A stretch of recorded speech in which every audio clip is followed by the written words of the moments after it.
Já, Sölvi, 2-0 sigur á Val á heimavelli, bara fyrstu viðbrögð eftir leik. Já, fyrst og fremst ánægður með sigurinn og ánægður með frammistöðuna. Mér finnst þetta flott frammistaða hjá okkur. Við stjórnuðum leiknum fannst mér vel í fyrri hálfleik en vantaði svona upp á meiri ákefð í teignum. Vantaði meira upp á að reyna að sækja hraðar á þegar við unnum boltann og svona fannst við átt samt sem áður 2 gíra inn í fyrri hálfleik og fórum yfir það í hálfleik og mér fannst við koma sterkir út í seinni hálfleiknum og gerðum þetta bara fagmannlega. Við vorum yfir, fannst mér á öllum vígstöðum inn á vellinum og bara eins og ég segi, virkilega sáttum með frammistöðunni í liðinu. Þið hafið svona aðeins verið að ströggla á milli þessa Evrópuverkefna. Það hlýtur að vera góð tilfinning. Þetta er núna 2 góðar frammistöður í röð í deildinni hérna heima. Já,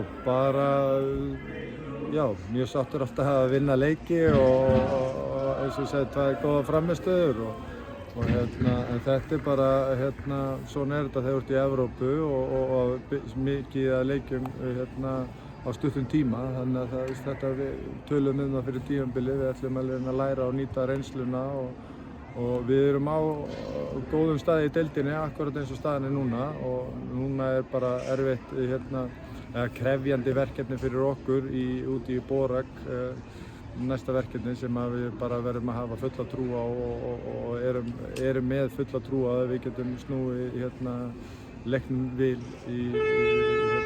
og fengið góð úrslit þar.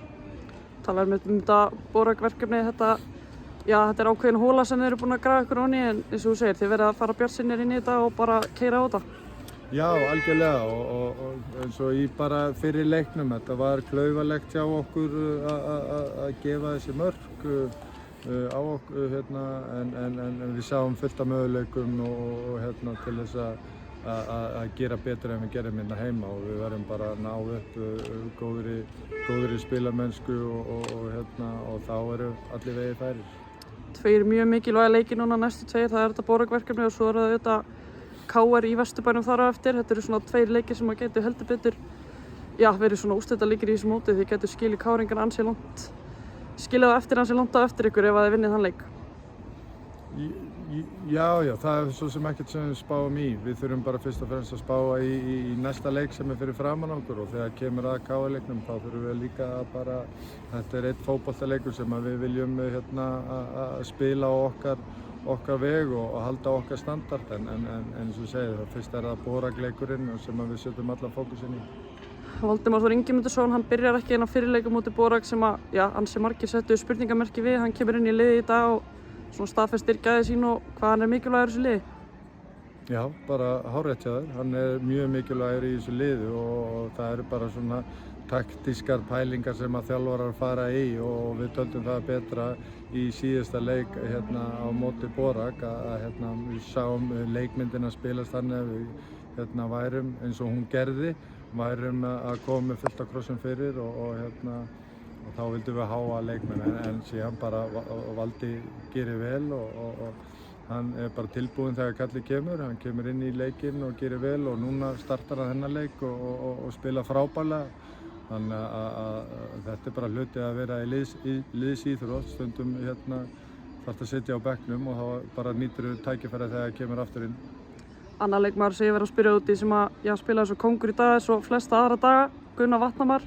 Hann fær heiðursskiptingu virðist verið í lokin. Þetta er síðasti leikurinn hans í Víkinni allavega. Já, það eru allar líkur á því að þetta sé síðasti leikurinn í Víkinni og bara hann á það skilið að finnst mér að fá eina heiðursskiptingu fyrir allt það sem hann hefur gert fyrir Víkinga. Hann kom frá Færeyjum og hefur heldur betur sett mark sitt á sögu Víkings núna. Búinn að verðlaunin og bikararnir sem hann hefur vunnið frá þegar hann komið, það er tala sínu máli og auk þess er þetta bara frábær einstaklingur, frábær persóna sem verður mjög erfitt að segja bless við. Að lokum verð ég náttúrulega að spyrja þig ekki út í fótbolta, út í halva maraþonið sem þú hljópst í gær. Fyrst og fremst bara hvernig er skrokkurinn eftir þetta hlaup? Hann er bara betri en ég þorði að vona en í gær var þetta ansi bratt Það voru notuð öll kælitækin hérna í Víkinni og þetta tók á en þetta var fyrir gott málefni og það er það sem svona keyrði mann í gegn hvað ég ekki segja, síðustu 14 kílómetrana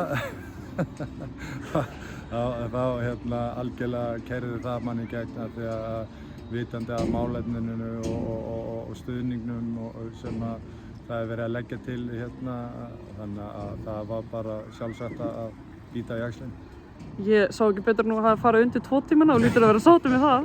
Já, miðað hvað ég æfði lítið þá er ég mjög sáttur við það en þetta eins og ég segi, það var bara eitthvað drifkraftur í manni, ég veit ekki, þú veist, ég ætlaði ekkert að hlaupa þetta undir 2 tímum, ég var ekkert búinn að setja mig markmið að hlaupa þetta undir 2 tímum en keppnisskapið það getur leitt mann í ógöngur.